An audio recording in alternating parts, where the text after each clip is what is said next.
ಪುರಾತನ ಸಮಾಧಿಯನ್ನ ಧ್ವಂಸಗೊಳಿಸಿದ ಈ ಹಿಂದುತ್ವದ ಗುಂಪು, ಗೋರಿಗೆ ಮುತ್ತಿಗೆಯನ್ನ ಹಾಕಿದ್ರು ಈ ಹಿಂದೂ ಸಂಘಟನೆಗಳು. ಈ ಸಮಾಧಿಯನ್ನ ಹಿಂದೂ ದೇವಾಲಯ ಅಂತ ಹೇಳ್ತಾ ಇದ್ದಾರೆ ಈ ಹಿಂದೂ ಸಂಘಟನೆಗಳು.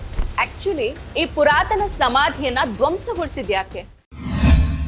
ನಮಸ್ಕಾರ. ಉತ್ತರ ಪ್ರದೇಶದ ಫತೇಪುರ್ ಜಿಲ್ಲೆಯಲ್ಲಿ ವಿವಾದಿತ ಕಟ್ಟಡದ ಬಳಿ ಇದ್ದ ನವಾಬ್ ಸಮದ್ ಖಾನ್ ಅವರ ಸಮಾಧಿಯನ್ನ ಹಿಂದುತ್ವ ಗುಂಪುಗಳು ಧ್ವಂಸಗೊಳಿಸಿದ ಘಟನೆ ಸೋಮವಾರ ಅಂದ್ರೆ ಆಗಸ್ಟ್ 11ರಂದು ನಡೆದಿದೆ. ಹೌದು, ಬಿಜೆಪಿ, ಬಜರಂಗ್ ದಳ ಸೇರಿದಂತೆ ನಾನಾ ಹಿಂದುತ್ವ ಗುಂಪುಗಳ ಸದಸ್ಯರು ಕೋಲುಗಳನ್ನ ಹಿಡಿದುಕೊಂಡು ಏಕಾಏಕಿ ವಿವಾದಿತ ಕಟ್ಟಡದ ಪರಿಸರಕ್ಕೆ ನುಗ್ಗಿ ಕಟ್ಟಡದ ಹೊರಗಡೆ ಇದ್ದ ಸಮಾಧಿಯನ್ನ ಧ್ವಂಸಗೊಳಿಸಿದ್ದಾರೆ ಅಂತ ವರದಿಯಾಗಿದೆ. ಈ ಕುರಿತು ವಿಡಿಯೋಗಳು ವೈರಲ್ ಆಗಿದ್ದಾವೆ. ದುಷ್ಕೃತ್ಯದಿಂದ ಸ್ಥಳದಲ್ಲಿ ಉದ್ವಿಗ್ನ ಪರಿಸ್ಥಿತಿ ಕೂಡ ಉಂಟಾಗಿದೆ. ಹಾಗೇನೆ ಹೆಚ್ಚಿನ ಪೊಲೀಸ್ ಪಡೆಗಳನ್ನ ನಿಯೋಜಿಸಲಾಗಿದೆ. ವರದಿಗಳ ಪ್ರಕಾರ ಫತೇಪುರ್ ಜಿಲ್ಲೆಯ ಸದರ್ ತಾಲೂಕಿನ ರೇಡಿಯಾ ಪ್ರದೇಶದ ಅಬುನಗರದಲ್ಲಿರೋ ಸಮಾಧಿ ಮತ್ತು ಕಟ್ಟಡ ವಿವಾದಿತ ಕೇಂದ್ರ ಬಿಂದು ಆಗಿದೆ. ಇಲ್ಲಿನ ಸರ್ವೆ ನಂಬರ್ 753ರಲ್ಲಿ ಮಕ್ಬರಾ ಮಾಂಗಿ ಅಂದ್ರೆ ಸೂಫಿ ಸಂತರ ಸಮಾಧಿ ಇರೋ ಜಾಗ ಅಂತ ಹೇಳ್ಬೋದು. ಇದು ಸರ್ಕಾರದ ದಾಖಲೆಗಳಲ್ಲಿ ಉಲ್ಲೇಖವಾಗಿದೆ. ವಿಡಿಯೋಗಳಲ್ಲಿ ಇಸ್ಲಾಮಿಕ್ ಶೈಲಿಯ ಬೃಹತ್ ಪುರಾತನ ಕಟ್ಟಡ ಮತ್ತು ಅದರ ಸಮೀಪ ಸಮಾಧಿ ಇರೋದನ್ನ ನೀವು ನೋಡಬಹುದು. ವರದಿಗಳ ಪ್ರಕಾರ ಪುರಾತನ ಕಟ್ಟಡದ ಅಂಗಳದಲ್ಲಿ ನವಾಬ್ ಸಮದ್ ಖಾನ್ ಅವರ ಸಮಾಧಿ ಇದೆ. ಇದನ್ನ ಸರ್ಕಾರ ರಾಷ್ಟ್ರೀಯ ಆಸ್ತಿ ಅಂತ ಗುರುತಿಸಿದೆ. ಸರ್ಕಾರಿ ದಾಖಲೆಗಳಲ್ಲಿ ಕೂಡ ವಿವಾದಿತ ಕಟ್ಟಡವನ್ನ ಚಕ್ರವರ್ತಿ ಔರಂಗಜೇಬರ ಆಳ್ವಿಕೆಯಲ್ಲಿ ಫೈಲಾನಿಯ ಫೌಜ್ದಾರ್ ಆಗಿದ್ದ ನವಾಬ್ ಅಬ್ದುಲ್ ಸಮದ್ ಖಾನ್ ಬಹದ್ದೂರ್ ಅವರ ಸಮಾಧಿ ಅಂತ ದಾಖಲಿಸಲಾಗಿದೆ ಅಂತ ಹಲವರು ಸಾಮಾಜಿಕ ಜಾಲತಾಣಗಳಲ್ಲಿ ದಾಖಲೆಯನ್ನ ಹಂಚಿಕೊಂಡಿದ್ದಾರೆ. ಆದ್ರೆ ಹಿಂದುತ್ವ ಗುಂಪುಗಳು ಇದು ಠಾಕೂರ್ಜಿ ಮತ್ತು ಶಿವನಿಗೆ ಅರ್ಪಿತವಾದ ದೇವಾಲಯ ಆಗಿದೆ, 1000 ವರ್ಷಗಳಿಂದ ಇದು ಹಳೆಯದು ಅಂತ ಹೇಳ್ಕೊಂಡಿದೆ. ಸದರ ತಾಲೂಕಿನಲ್ಲಿರೋ ನವಾಬ್ ಅಬ್ದುಲ್ ಸಮದ್ ಅವರ ಸಮಾಧಿ ವಾಸ್ತವವಾಗಿ 1000 ವರ್ಷಗಳಷ್ಟು ಹಳೆಯದಾದ ಠಾಕೂರ್ಜಿ ಮತ್ತು ಶಿವನ ದೇವಾಲಯವಾಗಿದೆ ಅಂತ ಆಂದೋಲನದ ನೇತೃತ್ವವನ್ನು ವಹಿಸಿದ್ದ ಬಿಜೆಪಿಯ ಜಿಲ್ಲಾಧ್ಯಕ್ಷ ಮುಖ್ಲಾಲ್ ಪಾಲ್ ಆರೋಪ ಮಾಡಿದ ನಂತರ ಈ ವಿವಾದ ಭುಗಿಲೆದಿದೆ. ಕಟ್ಟಡದ ಒಳಗೆ ಕಮಲದ ಹೂವು ಮತ್ತು ತ್ರಿಶೂಲ ಇದೆ ಅಂತ ತಮ್ಮ ಆರೋಪಕ್ಕೆ ಹಿಂದುತ್ವ ಗುಂಪುಗಳು ಪುರಾವೆಯಾಗಿ ಉಲ್ಲೇಖ ಮಾಡಿದೆ. ವರದಿಗಳ ಪ್ರಕಾರ ಮುಖ್ಲಾಲ್ ಪಾಲ್ ಅವರು ಸನಾತನಿಗಳು ಸೋಮವಾರ ಬೆಳಿಗ್ಗೆ 9 ಗಂಟೆಗೆ ಪೂರಿ ಠಾಕೂರ್ ಡಾಕ್ ಬಂಗಲೆಯಿಂದ ಮೆರವಣಿಗೆಯನ್ನ ನಡೆಸಿ ವಿವಾದಿತ ಜಾಗದಲ್ಲಿ ಪೂಜೆಯನ್ನ ಸಲ್ಲಿಸೋದಕ್ಕೆ ಸೇರುವಂತೆ ಕರೆಯನ್ನ ನೀಡಿದ್ದಾರೆ ಅಂತ ಹೇಳಲಾಗ್ತಾ ಇದೆ.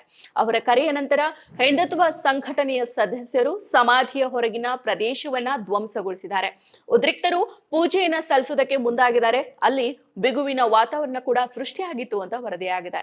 ಸಾಮಾಜಿಕ ಜಾಲತಾಣ ಬಳಕೆದಾರರು ಹಂಚಿಕೊಂಡಿರೋ ವಿಡಿಯೋಗಳಲ್ಲಿ ಕೈಯಲ್ಲಿ ಕೇಸರಿ ಧ್ವಜ ಮತ್ತು ಕೋಲುಗಳನ್ನ ಹಿಡಿದು ವಿವಾದಿತ ಕಟ್ಟಡದ ಪ್ರದೇಶಕ್ಕೆ ನುಗ್ಗಿದ ಹಿಂದುತ್ವದ ಗುಂಪು ಮತ್ತು ಪುರಾತನ ಕಟ್ಟಡ ಮತ್ತು ಸಮಾಧಿಯ ಸುತ್ತ ದಾಂಧಲೆ ನಡೆಸಿದ್ದನ್ನ ನೀವು ನೋಡಬಹುದು.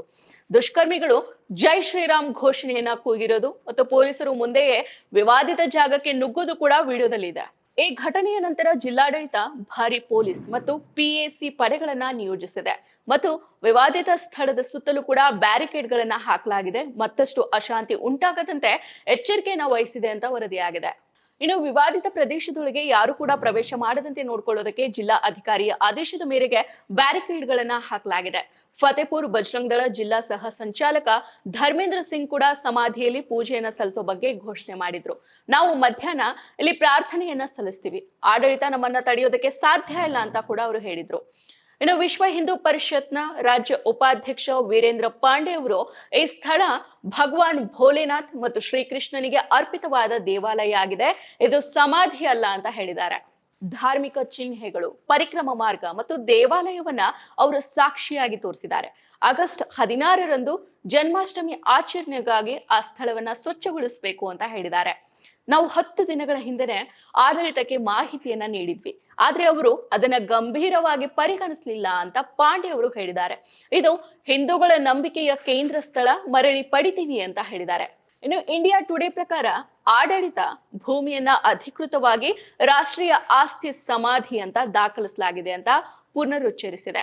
ಅಧಿಕಾರಿಗಳು ಮತ್ತಷ್ಟು ಉದ್ವಿಗ್ನತೆ ಉಂಟಾಗದಂತೆ ತಡೆಯೋದಕ್ಕೆ ಪರಿಸ್ಥಿತಿಯನ್ನ ಸೂಕ್ಷ್ಮವಾಗಿ ಗಮನಿಸ್ತಾ ಇದ್ದಾರೆ. ರಾಷ್ಟ್ರೀಯ ಉಲಮಾ ಮಂಡಳಿಯ ರಾಷ್ಟ್ರೀಯ ಕಾರ್ಯದರ್ಶಿ ಮೊಹಮ್ಮದ್ ನಸೀಂ ಈ ಘಟನೆಯನ್ನ ತೀವ್ರವಾಗಿ ಖಂಡಿಸಿದ್ದಾರೆ. ಇದು ಇತಿಹಾಸವನ್ನ ವಿರೂಪಗೊಳಿಸೋ ಮತ್ತು ಕೋಮು ಸಾಮರಸ್ಯವನ್ನ ಕದಡೋ ಪ್ರಯತ್ನ ಅಂತ ಹೇಳಿದ್ದಾರೆ. ಇನ್ನು ಈ ಘಟನೆಯ ಬಗ್ಗೆ ಸಮಾಜವಾದಿ ಪಕ್ಷದ ಮುಖ್ಯಸ್ಥ ಅಖಿಲೇಶ್ ಯಾದವ್ ಅವರು ಬಿಜೆಪಿ ವಿರುದ್ಧ ತೀವ್ರವಾಗಿ ವಾಗ್ದಾಳಿಯನ್ನ ನಡೆಸಿದ್ದಾರೆ. ಬಿಜೆಪಿ ವಿಭಜಕ ರಾಜಕಾರಣವನ್ನ ಅನುಸರಿಸ್ತಾ ಇದೆ ಅಂತ ಆರೋಪ ಮಾಡಿದ ಅವರು, ಸಮಾಜ ವಿಭಜನೆಯಾದಾಗ ಮತ್ತು ದ್ವೇಷವನ್ನ ಹರಡಿದಾಗ ಮಾತ್ರ ಬಿಜೆಪಿ ರಾಜಕಾರಣದಲ್ಲಿ ಯಶಸ್ವಿಯಾಗತ್ತೆ. ಈ ಜನರು ಬ್ರಿಟಿಷರು ಸೃಷ್ಟಿ ಮಾಡಿದ ಸಿದ್ಧಾಂತವನ್ನ ಅನುಸರಿಸ್ತಾ ಇದ್ದಾರೆ ಅಂತ ಹೇಳಿದ್ದಾರೆ.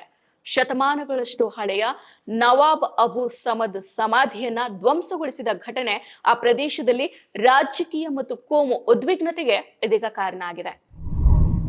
ಮತ್ತಷ್ಟು ವಿಶೇಷ ವಿಡಿಯೋಗಳನ್ನು ನೋಡಲು ಮತ್ತು ಹೊಸ ವಿಡಿಯೋಗಳ ಬಗ್ಗೆ ತಿಳಿಯಲು ಈ ದಿನ .com ಯೂಟ್ಯೂಬ್ ಚಾನೆಲ್ ಸಬ್ಸ್ಕ್ರೈಬ್ ಮಾಡಿ ಮತ್ತು ಬೆಲ್ ಐಕಾನ್ ಕ್ಲಿಕ್ ಮಾಡಿ.